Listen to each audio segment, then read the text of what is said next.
Okay, settle in. Get comfy. Maybe grab a questionable office coffee or that lukewarm tea you forgot about 2 hours ago. Because we're about to dive headfirst, Stoic style, into the hilarious, infuriating, and sometimes soul-crafting world of the modern workplace. Specifically, how to keep your cool when everything around you is going utterly bananas. This is your guide to navigating the choppy, often sewage-filled waters of toxic office culture, armed with the surprisingly awesome wisdom of some really old dudes.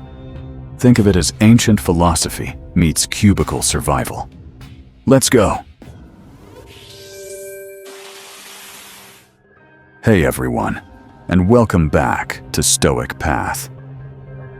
Today, we're talking about something truly epic, truly ancient, and something you probably never thought you'd use to survive Brenda from accounting's passive-aggressive emails. Yep, we're talking Stoicism. Now, I know what you might be thinking. Stoicism? Isn't that just about being a boring, emotionless robot who sits around in a toga, saying "may" to everything? Wrong. So wrong. Stoicism, when you strip away the fancy old-timey language and the statues, is actually a super practical, totally kick-butt philosophy designed for living a good life right now. And believe me, in today's workplace jungle, it's less about togas and more about tactical emotional armor. Have you ever felt like your office is less a place of productivity and more a competitive sport where the main event is who can be most miserable and annoying today? Ever walked in on a Monday morning and felt your soul visibly deflate like a week-old party balloon? Ever sat through a meeting that felt like it was designed by demons specifically to test your patience? Yeah, thought so. We've all been there, or are maybe still there. And that's exactly where Stoicism waltzes in, looking surprisingly chill, offering a lifeline. This isn't about turning you into an emotionless drone. It's about gaining control where you can control things, which is mostly inside your own head, and being okay with the stuff you absolutely can't. Like why the office printer always jams when you're in a hurry, or why Kevin from marketing hums show tunes slightly off-key all day. So, buckle up. Or, adjust your ergonomic chair. Whatever works.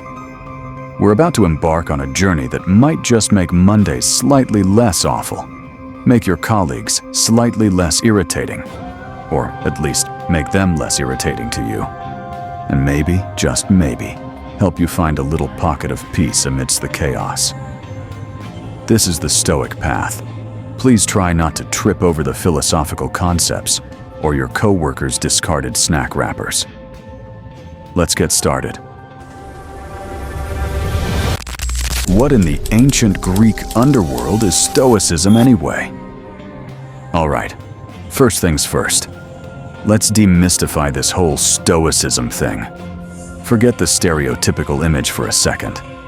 Stoicism isn't about suppressing your emotions or becoming a stone statue.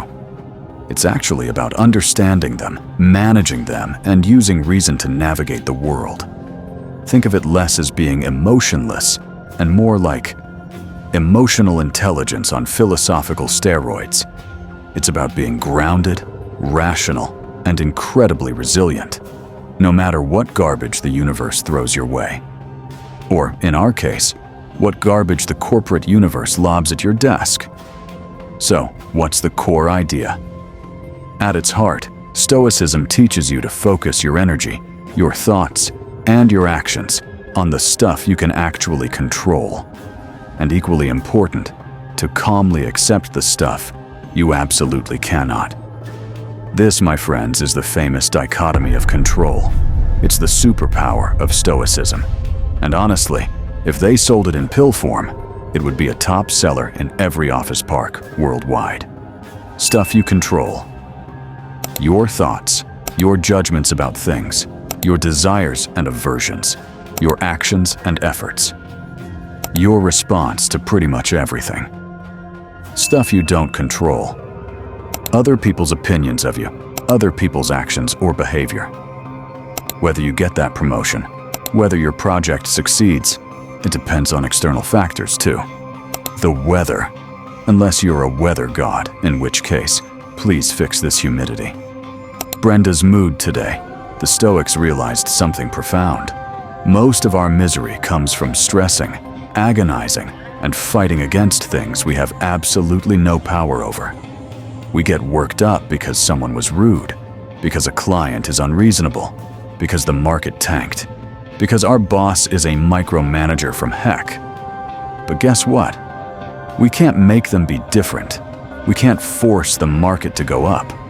We can't instantly change our boss's personality, though sometimes we really want to.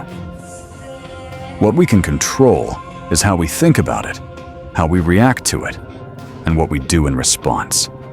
And that, right there, is where your peace of mind lives. Let's go back in time a bit. Stoicism wasn't cooked up in a self-help guru's kitchen.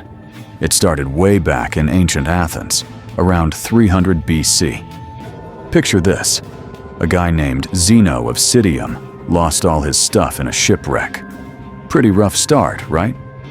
Instead of moping, or maybe after a bit of moping, who knows, he ended up in Athens, stumbled upon some philosophy books, and was hooked. He started teaching his ideas in the painted stoa, which was like a public walkway or porch. And boom, Stoicism was born, named after the place he taught. Clever, huh? Later on, this philosophy caught on big time in ancient Rome. We're talking emperors, playwrights, former slaves. Guys like Epictetus, who started life as a slave and became a respected teacher. Seneca, a famous playwright, statesman, and advisor, who had his own dramatic ups and downs, let me tell you. And the big one, Emperor Marcus Aurelius, who wrote his personal reflections, the Meditations, which is basically his private Stoic diary, full of notes to himself on how not to be a jerk and how to deal with stress while running an empire. If it worked for running the Roman Empire, maybe it can work for running your team meeting. Just a thought.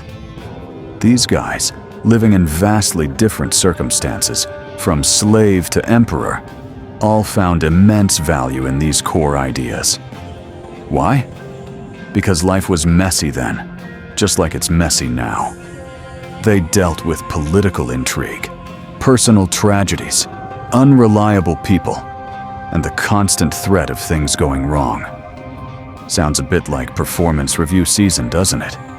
So, what were their key principles beyond the control thing? 1. Virtue is the only true good. This is massive for Stoicism. They believed the only thing that is truly good, the only thing that can make you happy and fulfilled no matter what else is happening, is living a virtuous life. What are the virtues? Wisdom, knowing what's truly good and bad, understanding the world. Justice, treating others fairly. Courage, facing difficulty. Fear and uncertainty with integrity. And temperance, moderation, self-control, discipline. Everything else, money, reputation, health, that corner office, they considered indifference. Not bad, not necessarily good, but not essential for a good life. Losing your job? An indifferent? Being unfair to someone because you lost your job? That's a lack of justice, a vice, and that's what actually harms you, according to them. 2. Reason is your guiding star. The Stoics were big on using your brain, analyzing situations logically, challenging your first emotional reaction, understanding causes and effects. Instead of just feeling overwhelmed by a project, you use reason to break it down, prioritize, and plan. Instead of reacting angrily to a rude comment, you use reason to understand maybe the person is having a bad day, or their comment says more about them than you. 3. Acceptance of nature and reality. This doesn't mean being a doormat. It means understanding how the world works, that stuff happens, people behave in predictable, and sometimes annoying ways, and that fighting against reality is a losing battle that just causes you pain. It's accepting what is, so you can then rationally decide what now. It's like accepting gravity exists instead of being mad you can't float to your meeting on the 3rd floor. So, combine these. Use your reason to understand what's happening. Focus your energy and actions on living virtuously, being wise, just, courageous, and temperate. Control your own reactions and accept the stuff you can't change. Sounds simple, right? Spoiler alert. It's simple to understand, hard to do consistently. The key takeaway here is that Stoicism gives you a framework for building an incredibly strong inner life. It's about becoming less vulnerable to the external slings and arrows, whether those arrows are literal in ancient Rome or metaphorical emails from Greg in IT, asking if you tried turning it off and on again. It's about shifting your focus from the chaotic, unpredictable outside world to the one place you have ultimate authority, your own mind. And honestly, if you can master that in a truly toxic work environment, you're basically a superhero. A really calm, rational, slightly philosophical superhero. Okay, now that we've got a handle on the basics, Zeno, Marcus Aurelius, control what you can, ignore what you can't. Virtue, reason, acceptance. Let's drag these ancient ideas kicking and screaming into the fluorescent lit reality of the modern workplace. Applying ancient wisdom to your corporate agita.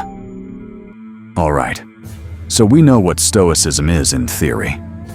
Now, how does this translate to, actually surviving a Monday morning meeting without flipping a desk? How do you apply control what you can when your control feels limited to choosing between lukewarm coffee and slightly less lukewarm coffee? Let's get practical.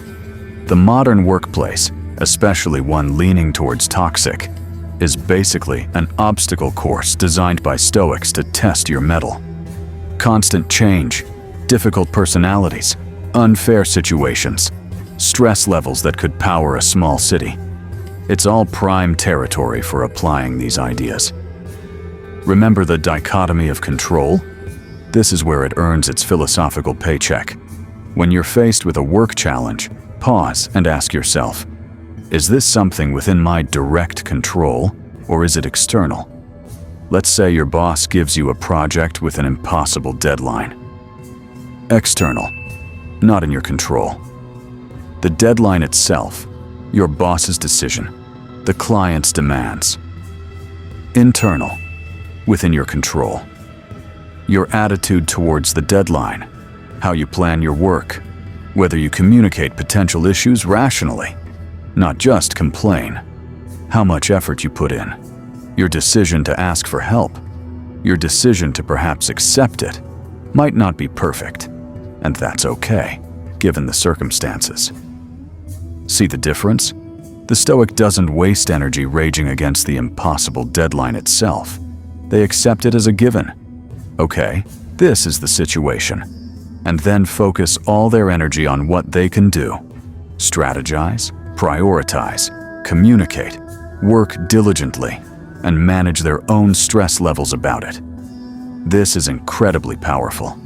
Think about the amount of energy you, and let's be honest, everyone else in the office, waste complaining about things you can't change. The company policy, the inefficient software, the economy affecting sales, the traffic on your commute.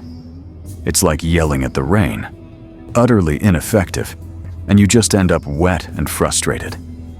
Stoicism directs that energy inward. Okay, I can't change X, but I can change how I approach X, how I think about X, and what I do despite X. Let's look at some classic workplace scenarios and how a Stoic-ish approach might play out. Scenario 1. Dealing with the office gossip. Every office has 1 or 10. They thrive on whispers, rumors, and turning minor incidents into full-blown dramas. You overhear something nasty about a colleague, or worse, about you. The non-Stoic reaction. Get sucked in, feel hurt, angry. Maybe join the gossip, spread it further, stew about it all day. This gives the gossip power over your emotions. The Stoicish approach. Recognize, gossip is external. You cannot control what others say. Apply, reason. Why are they gossiping? Often insecurity, boredom, need for attention. Does this gossip truly reflect reality? How reliable is the source? Apply virtue, justice. Is it just or wise to participate? Does engaging help anything? Control your response. Don't engage. Don't repeat it. If it's about you, calmly assess if there's any tiny grain of truth you could learn from. Unlikely in most office gossip, but a Stoic would check. And then dismiss the rest as mere noise. External opinions that don't define your inner worth. You can't control their words, but you control whether those words land and take root in your mind. It's like trying to catch smoke. Scenario 2. Handling a difficult colleague. Maybe they're lazy, maybe they're rude, maybe they steal your stapler. The ultimate workplace crime. You have to interact with them. The non-Stoic reaction. Get irritated every time you see them. Complain about them constantly. Let their behavior ruin your mood. Maybe confront them angrily, which rarely works. The Stoicish approach. Recognize, their behavior is external. You cannot force them to change. Apply, reason. Why are they acting this way? Again, usually their own issues. What is the most rational way to interact with them to achieve your work goals? Is it possible to minimize interaction? Apply virtue, temperance, justice, courage. Interact calmly, temperance. Treat them fairly, even if they aren't treating you fairly. Justice. This is hard, but strengthens you. If necessary, have a calm, direct conversation focusing on the behavior and its impact on work, not attacking them personally. Courage, wisely applied. Control your response. Do not let their behavior dictate your internal state. Their rudeness is their problem, not yours, unless you make it your problem by getting upset. Epictetus said, "If someone succeeds in provoking you, realize that your mind is complicit in the provocation." Ouch, but true. They can only make you angry if you allow their action to trigger your anger. Scenario 3. Stressful project or workload. You're drowning in tasks, the pressure is on, you feel overwhelmed. The non-Stoic reaction. Panic, complain, procrastinate, feel helpless, work erratically, get sick from stress. The Stoicish approach. Recognize. The workload and deadline are external.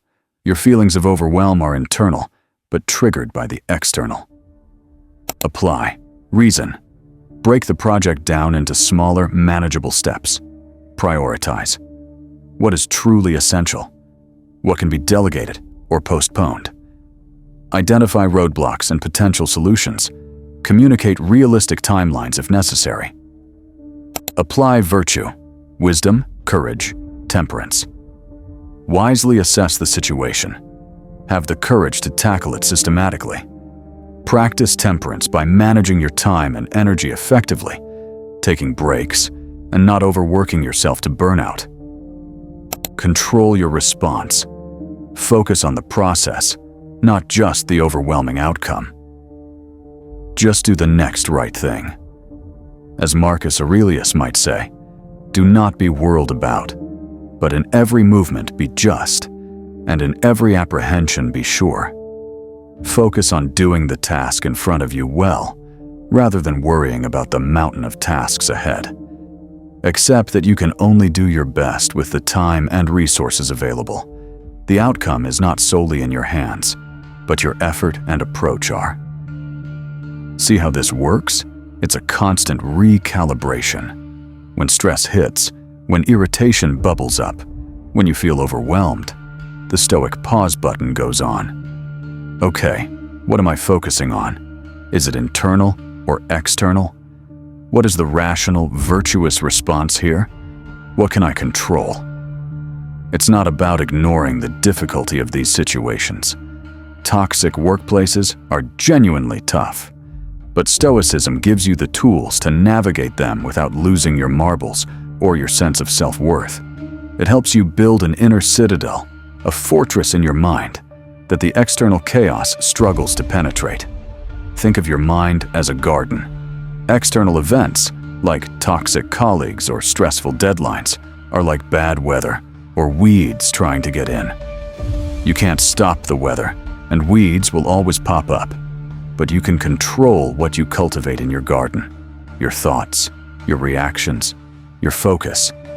You can build fences, boundaries, plant strong, resilient plants, virtues, and regularly weed out the negativity and irrational judgments. It takes practice, a lot of practice. You won't suddenly become immune to annoyance, but you might notice that the annoyance doesn't last as long, or it doesn't drive your behavior, or it simply bounces off you more often. You become less reactive and more responsive. And that, my friends, is a superpower in the modern office. A superpower that doesn't require you to wear your underwear on the outside of your pants. Okay, we've seen how Stoicism fits into the workplace landscape.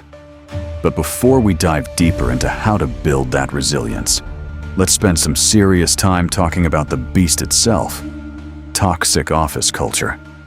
How do you spot it? And why is it so darn important to recognize it for what it is? Because sometimes you're swimming in the toxic soup without even realizing how much it's affecting you. Welcome to the toxic jungle, identifying the flora and fauna. All right, let's get real. Toxic office culture. It's not just having a bad day at work or dealing with a difficult person. It's a persistent, pervasive negativity that seeps into everything. It's like walking into a room where the air is thick with tension, mistrust, and passive aggression. And unfortunately, it's way more common than it should be. How do you know if you're in a toxic work environment? It's not always obvious at first, especially if you're new or if it's developed gradually. But there are signs, like the telltale stench of something rotten that you just can't quite locate. Let's list some characteristics of these charming places.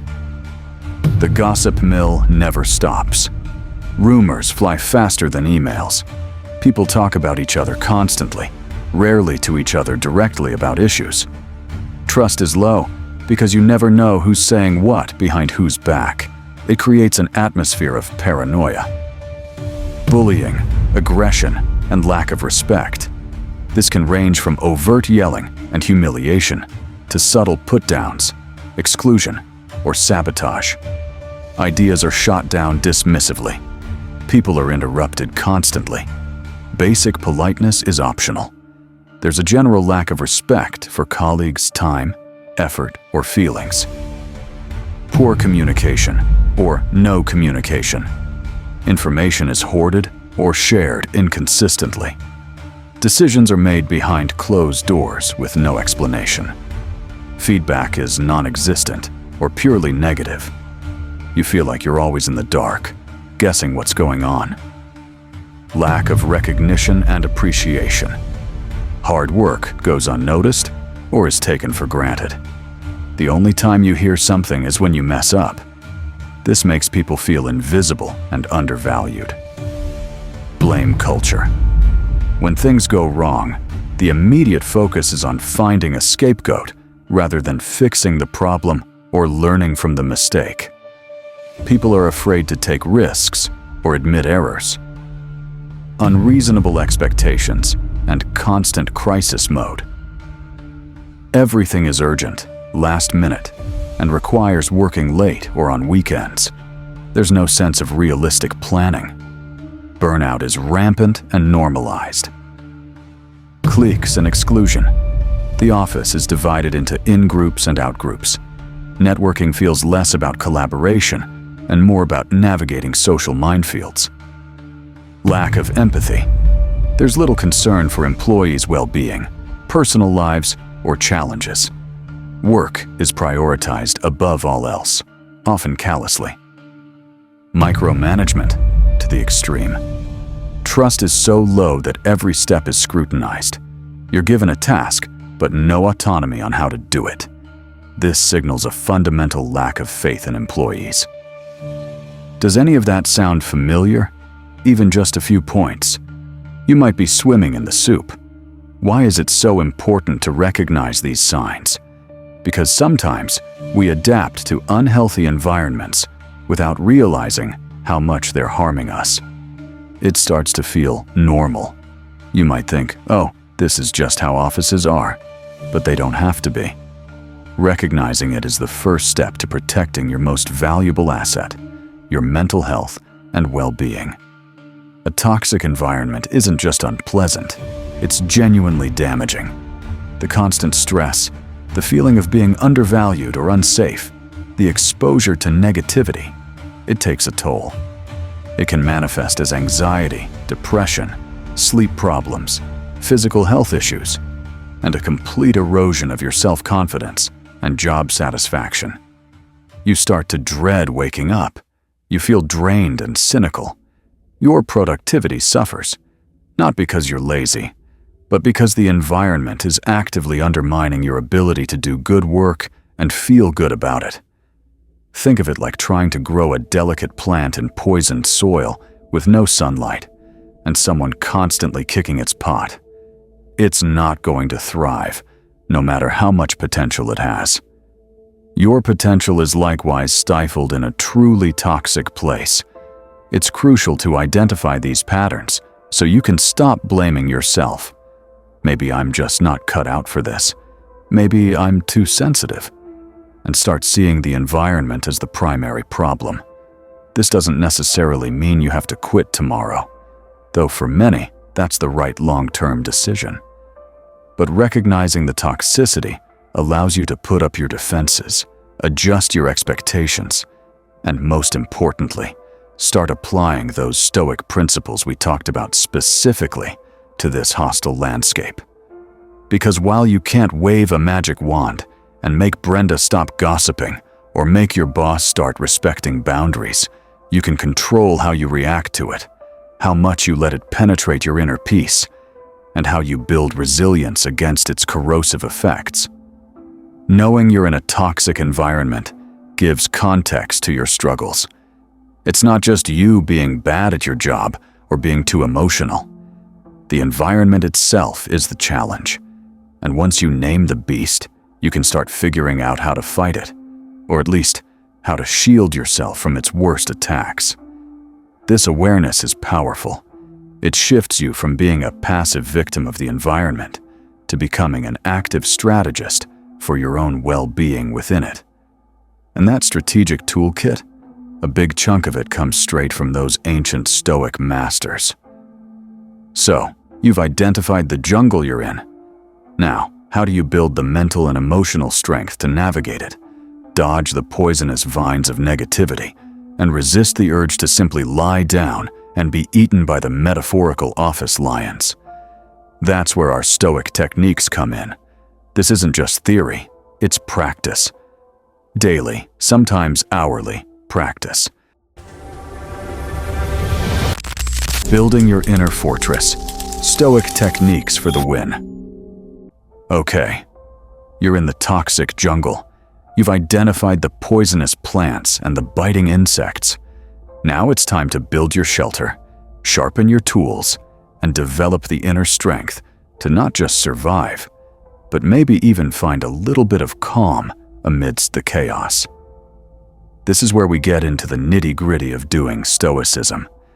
These are practical techniques, ancient wisdom repackaged for your modern mental battlefield. They require consistency, effort, and maybe a notebook. Technique 1. The morning prep and evening review. Stoic journaling. This isn't just spilling your feelings onto a page, though that can be helpful too. The Stoics use journaling for deliberate practice and reflection. Morning prep, premeditatio malorum, premeditation of evils. Okay, dramatic name, I know. But the idea isn't to be a pessimist, it's to mentally prepare for potential challenges. In the morning, before you even open your work email, spend a few minutes thinking, what difficult things might happen today? Who might be challenging to deal with? What potential frustrations could arise? Workplace. Example. Okay, today there's that meeting with the difficult client. My boss might be in a bad mood. I might get an unexpected urgent task. The printer will probably jam. Why do this? It robs potential setbacks of their power to surprise and derail you. By mentally running through scenarios, you can think about how you want to respond, Stoic ally, before you're in the heat of the moment. If you've already considered that the meeting might be tough, you're less likely to be blindsided and react emotionally when it is. It's like a fire drill for your emotional response system. It also helps you appreciate when things don't go wrong. Wow, the printer didn't jam. Small victory. Evening review. At the end of the day, reflect on what happened. How did you handle challenges? When did you feel stressed or angry, and why? Did you act in accordance with your values, virtues? Where could you have done better? What was outside your control? What was within it? Workplace example. Okay, the client meeting was tough, just as I thought. I felt angry when they were unreasonable. Did I respond calmly? Mostly, yes, but I could have paused more before speaking. Brenda gossiped about the project delay. That's external noise.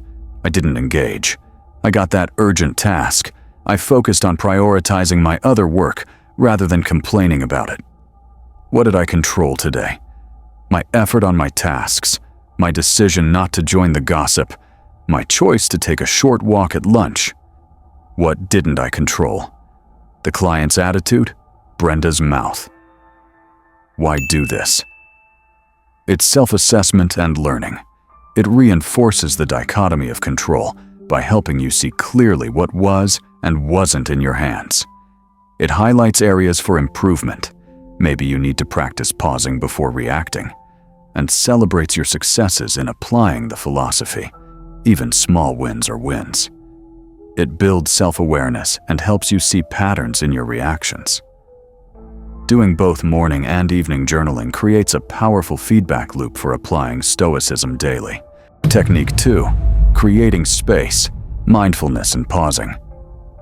You don't need to become a full-on meditation guru unless you want to. For Stoicism, mindfulness is about being present and creating a tiny space between an external event and your reaction to it. Workplace application. Someone sends a rude email. Your first impulse might be anger and a fiery reply. Mindfulness is about noticing that impulse, pausing, taking a breath. In that pause, you create space to choose your response rather than just reacting automatically. Marcus Aurelius said, "You have power over your mind, not outside events." Realize this, and you will find strength. Mindfulness helps you access that power over your mind in the moment. Practical tips. Stop sign. When you feel that surge of emotion, frustration, anger, anxiety, mentally put up a stop sign. Don't react immediately. 3. Conscious breaths.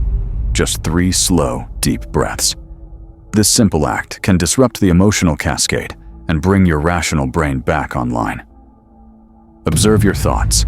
Without judgment, just notice the thoughts racing through your head. I'm so angry. This is unfair. I can't stand this. See them as just thoughts, not necessarily reality. They are internal events you can observe and manage. This pause, this tiny gap between stimulus and response, is where your freedom lies.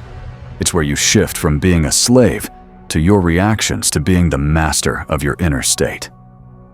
Technique 3. Finding the silver lining, practicing gratitude. Okay, even in a toxic workplace, can you find things to be grateful for? The Stoics would say yes, absolutely. Gratitude isn't about pretending everything is perfect. It's about deliberately shifting your focus to the positive aspects, however small, to build resilience against the negative. Workplace application. Are you getting paid?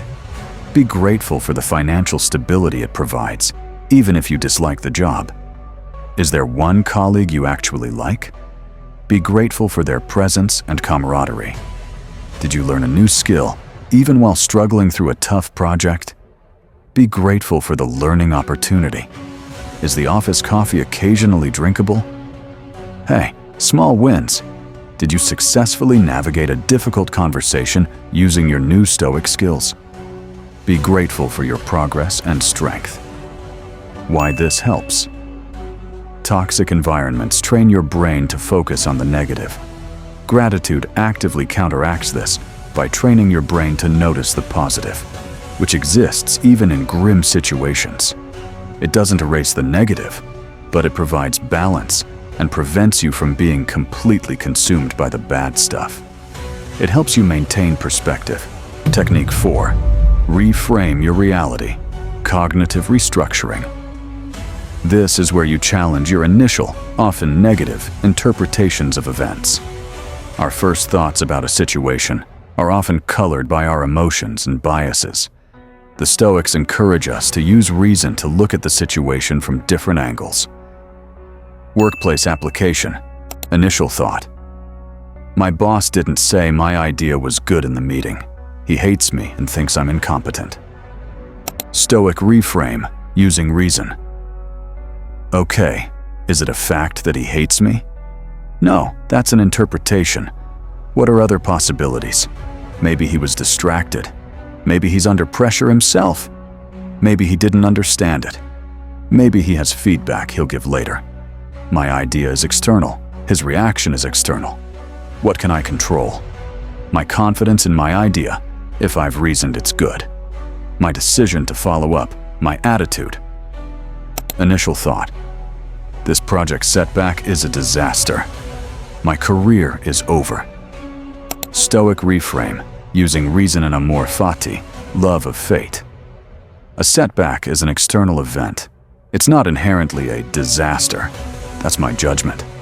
What can I learn from this setback? How can we adapt? How can I demonstrate resilience and problem-solving skills because of this difficulty? This is a challenge sent to test and strengthen me. Can I accept that this happened and focus on the path forward? Amor fati takes this further, almost embracing the challenge as something necessary for your growth. This setback isn't just happening to me, it's happening for me, giving me an opportunity to practice courage and wisdom. Okay, maybe that's a bit advanced for a Monday morning, but you get the idea. Reframing is actively challenging the stories you tell yourself about what's happening. Is your colleague really trying to undermine you, or are they just disorganized, and that's impacting your work?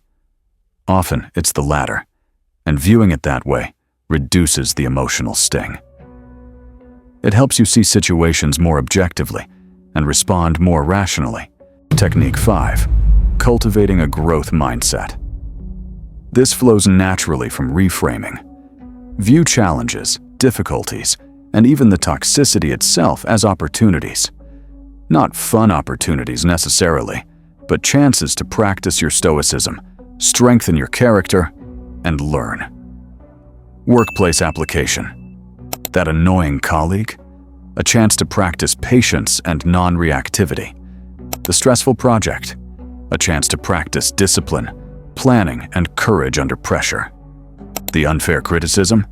A chance to practice accepting external opinions calmly and focusing on your own integrity. The sheer absurdity of the office politics? A chance to practice not taking things too seriously and finding a little dark humor in the situation. Stoics weren't humorless. Every negative interaction, every frustrating hurdle, is a rep in the gym for your inner strength.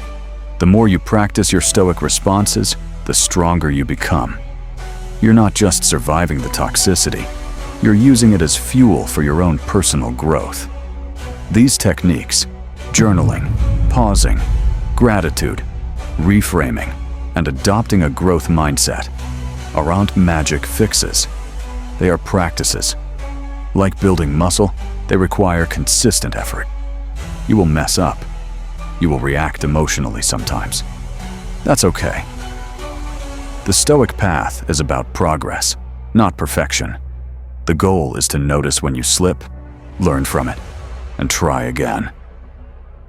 Building this inner fortress takes time, but every time you successfully pause before reacting, every time you choose reason over emotion, every time you find something to be grateful for despite the negativity, you strengthen your defenses and reclaim your peace of mind from the toxic environment.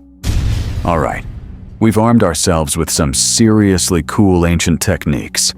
We know the jungle is tough, but we've got our tools.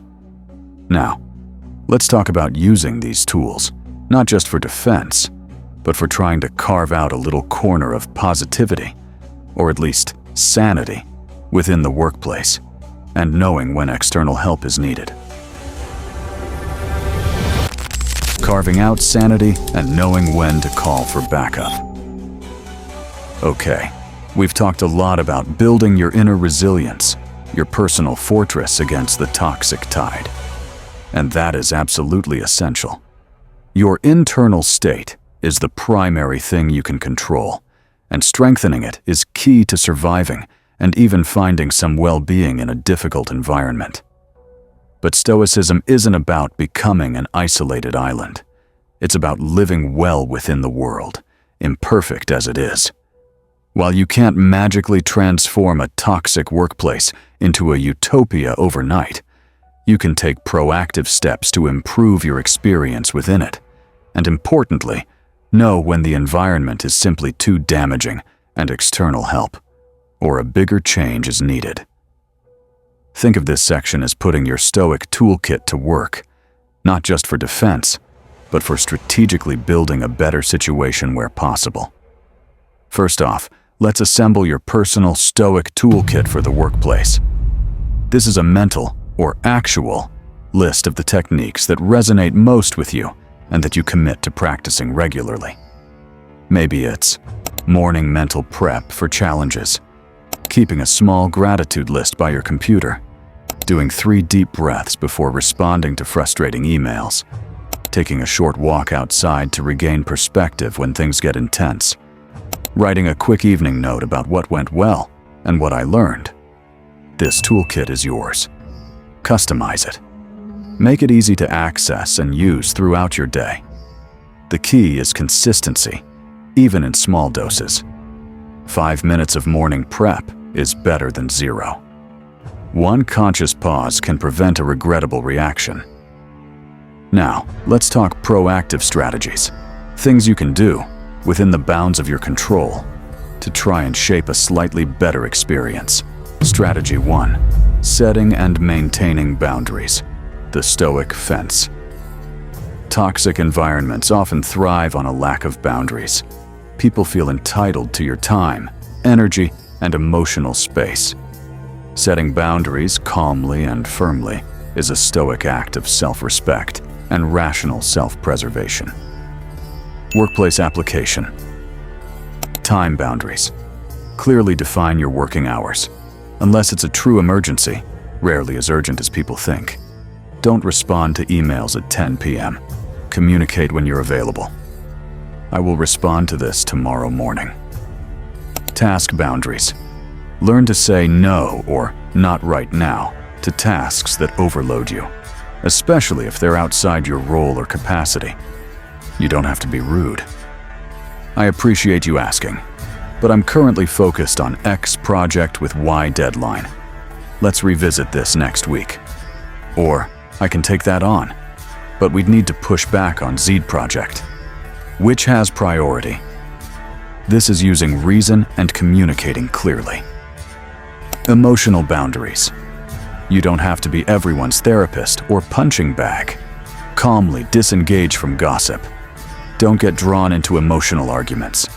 If someone is being aggressive, you can calmly state, "I understand you're frustrated, but I won't be spoken to that way. Let's discuss this when we can both be calm." This requires courage. Physical boundaries. If possible, create personal space. Use headphones to minimize distractions from noisy or gossipy colleagues. Setting boundaries isn't selfish. It's necessary for maintaining your energy and focus on what you can control, your work, your well-being, and living in accordance with wisdom, knowing your limits. Expect pushback in a toxic environment. People are used to boundaries being blurry or non-existent. Be prepared to calmly reiterate your boundaries. Strategy 2. Fostering healthy communication, where possible. Toxic cultures often have terrible communication. You can choose to be a pocket of clear, rational communication in that environment. Workplace application. Be clear and direct. Avoid passive aggression. State your needs and observations calmly and factually. Focus on the issue, not the person. When addressing problems, talk about the behavior or the situation, not the other person's character. When the report wasn't completed by the deadline, it impacted the next steps is more effective than, "You're so unreliable, you never finish anything." Listen actively and stoically. Listen to understand, not just to respond. Try to grasp their perspective, even if you disagree with it. This requires patience, temperance, and a desire for understanding. Wisdom. Choose your battles. Not every annoying comment or minor infraction needs a response. Apply the dichotomy of control. Is engaging going to be productive or just drain your energy? Sometimes, the most stoic response is silence or a simple, non-committal acknowledgement. By modeling healthy communication, you might subtly influence others, though don't expect miracles. And more importantly, you maintain your own integrity and avoid getting pulled into the toxic communication patterns. Strategy 3. Promoting collaboration and respect, leading by quiet example. Even if the prevailing culture is cutthroat, you can choose to operate with justice and a spirit of collaboration in your own interactions. Workplace application. Share knowledge. Don't hoard information. Help colleagues when you can. Offer support. Be a positive presence for others who are struggling. A kind word or a listening ear can be an act of courage and justice in a harsh environment. Give credit where due. Acknowledge others' contributions. Be reliable and accountable. Do your work well. Follow through on commitments. This builds trust, which is often eroded in toxic places. Again, you're not trying to fix the whole company here. You're choosing to live your values and practice virtue within the environment. This reinforces your character and provides a small countercurrent to the negativity, knowing when to seek support and when to leave. Here's the crucial Stoic balance: self-reliance and rational action. Stoicism gives you immense power over your inner world, but it doesn't ask you to be a superhero who single-handedly fixes everything or endures infinite abuse. Seeking support. Stoicism encourages using reason and acknowledging reality. Reality is, humans are social creatures, and toxic environments are genuinely harmful. It's not a weakness to seek support. Trusted colleagues. Cautiously. Find 1 or 2 people you genuinely trust to vent rationally. Share strategies, or just remind each other you're not crazy. Be very careful about who you confide in a toxic place, as gossip can be weaponized. Mentors. Someone more experienced, maybe outside your immediate team or even company, who can offer perspective and advice.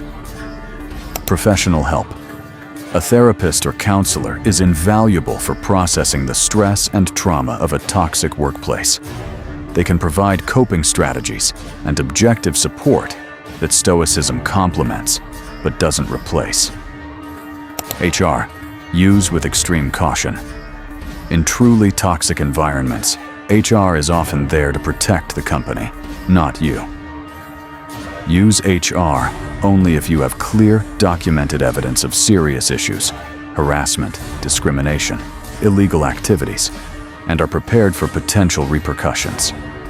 Don't go to HR to complain about general toxicity or personality clashes.